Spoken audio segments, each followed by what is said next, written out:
Halo semuanya, selamat datang di pembahasan kita kali ini. Kalian pernah nggak bayangin nggak sih ada sebuah kota yang peradabannya udah maju banget, ya tapi tiba-tiba lenyap di telan bumi cuma dalam semalam? Nah, hari ini kita bakal menyelami sesuatu yang seru banget, perbatasan antara mitos legendaris dan fakta arkeologi di dunia nyata. Dan pastinya kita bakal jadikan kota hilang paling epik sepanjang masa sebagai jangkar kita. Ya, apalagi kalau bukan Atlantis. Yuk kita telusuri bareng-bareng gimana cerita kuno ini masih terus bikin penasaran dan memicu perdebatan sampai detik ini. Oke, sebelum kita mulai, ini dia agenda yang bakal jadi panduan kita hari ini. Kita mulai dari mitos Atlantis menurut Plato, terus lanjut ke pencarian lokasinya, ngebahas kota-kota nyata yang beneran hilang, legenda-legenda yang akhirnya terbukti ada, dan kita tutup dengan mitos-mitos kota legendaris lainnya. Singkat, padat, dan pastinya seru. Langsung aja yuk. Bagian pertama, mitos Atlantis menurut Plato. Kita wajib banget mulai dari standar emasnya perkotaan yang hilang ini. Kisah ini tuh nyebar ke Yunani kuno lewat Mesir purba dan sukses bikin imajinasi umat manusia liar sejak saat itu. Coba deh resapi kutipan dramatis dari Plato ini. Lenyap dalam 1 hari dan 1 malam yang mengerikan. Ini benar-benar menangkap kengerian hancurnya Atlantis secara tiba-tiba. Jadi menurut Plato, kota ini nggak cuma sekedar hancur karena alam, tapi sengaja dihukum sama para dewa. Kenapa? Karena moral mereka yang udah merosot, keserakahan, dan arogansi mereka yang pengen menaklukkan dunia, termasuk Athena. Ibaratnya, ini tuh kisah peringatan yang keras banget dari masa lalu. Tapi yang bikin peradaban ini makin mind-blowing adalah gimana Plato ngegambarin mereka. Atlantis ini bukan cuma sekedar kerajaan tajir melintir, tapi teknologinya luar biasa maju buat ngelola sumber daya alam. Bayangin aja, mereka punya logam bernama orichalcum. Ini tuh semacam paduan tembaga mitologis yang nilainya jauh lebih berharga daripada emas di masa itu. Mereka pakai orichalcum ini buat ngelapisin kuil-kuil raksasa dan tembok-tembok pertahanan mereka. Keren banget kan? Dan coba visualisasikan cetak biru kotanya yang gila-gilaan ini. Atlantis digambarkan sebagai pulau raksasa dengan cincin daratan dan perairan yang saling melingkar, dihubungkan sama kanal dan jembatan. Lokasinya persis di luar Selat Gibraltar dan konon udah eksis 9.000 tahun sebelum Athena kuno. Belum lagi, mereka punya garis keturunan langsung dari Dewa Poseidon, lengkap dengan patung emas Poseidon raksasa yang jadi pusat keagungan kota itu. Benar-benar mahakarya rekayasa dan kemegahan. Masuk ke bagian 2, pencarian lokasi Atlantis. Sekarang kita lompat ke era yang lebih modern untuk ngelihat gimana sih usaha mati-matian manusia berabad-abad lamanya buat nyari sisa-sisa fisik Atlantis yang awalnya mungkin cuma kisah moral buatan Plato aja. Nah, dari tabel ini kita bisa lihat kalau banyak banget lokasi yang dicurigai sebagai Atlantis. Tapi sains seringkali punya cerita yang jauh berbeda. Misalnya Santorini, letusan vulkaniknya yang ngubur Akrotiri emang mirip banget sama kisah Atlantis. Terus ada pulau tenggelam di Majuan akibat gempa 12.000 tahun lalu. Tapi, tempat kayak Kepulauan Azores dan Kanari, secara geologis, mereka itu justru pegunungan vulkanik yang perlahan naik dari dasar laut, bukan benua yang tenggelam. Seringkali, harapan kita akan adanya peradaban kuno yang super maju itu harus berbenturan sama realitas alam. Ini kelihatan banget waktu kita lihat sudut batu siku-siku di struktur Yonaguni di Jepang, atau susunan batu kayak jalan tol di Bimini Road, Bahama. Otak kita otomatis mikir, wah pasti ini sisa-sisa arsitek kuno nih.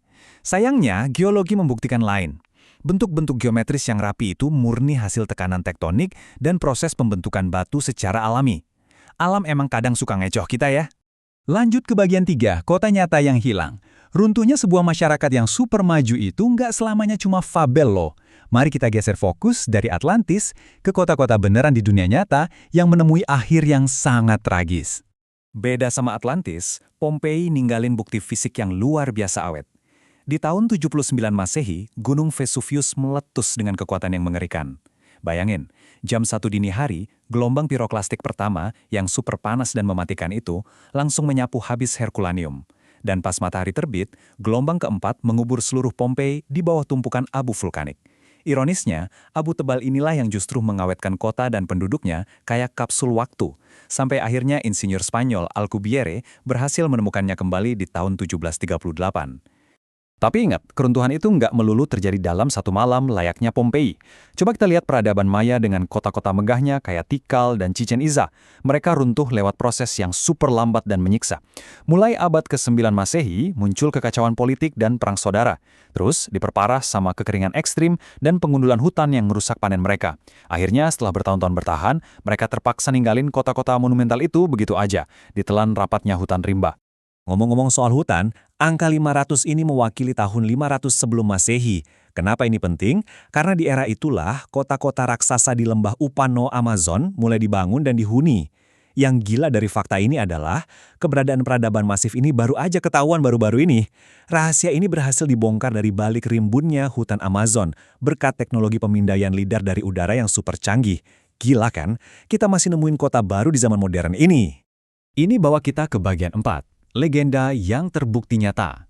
Penemuan modern kayak kota Amazon barusan ini ngerubah total cara kita ngelihat masa lalu. Ini jadi bukti valid kalau mitos yang sering kita anggap dongeng sebelum tidur kadang benar-benar berakar dari sejarah nyata yang mencengangkan. Dulu nih, banyak yang ngira kisah-kisah epik itu cuma mitos sastra. Troya dan perangnya yang ikonik itu dianggap cuma karangan Homer. Ternyata pada tahun 1870, Hendrik Schliemann berhasil nemuin puing-puing Troya. Nggak cuma 1 tapi 9 lapisan kota. Schliemann juga yang nemuin Mycenae, kota yang ternyata emang ada dan hancur di tahun 1200 SM. Begitu juga sama Babilonia, yang ternyata bukan sekedar mitos Menara Babel, melainkan kota metropolis Mesopotamia yang benar-benar maju ilmu matematikanya sebelum akhirnya ditaklukkan. Nah, dari sini, coba deh pikirin pertanyaan ini baik-baik. Kalau Henry Schliemann aja bisa nemuin kota legendaris Troya cuma berbekal puisi epik Homer, apakah suatu saat nanti bakal ada seseorang yang akhirnya berhasil nemuin Atlantis cuma berdasarkan dialog-dialog filosofisnya Plato? Masuk akal kan? Harapan kayak ginilah yang terus jadi bahan bakar para arkeolog dan penjelajah buat terus membongkar misteri yang belum terpecahkan.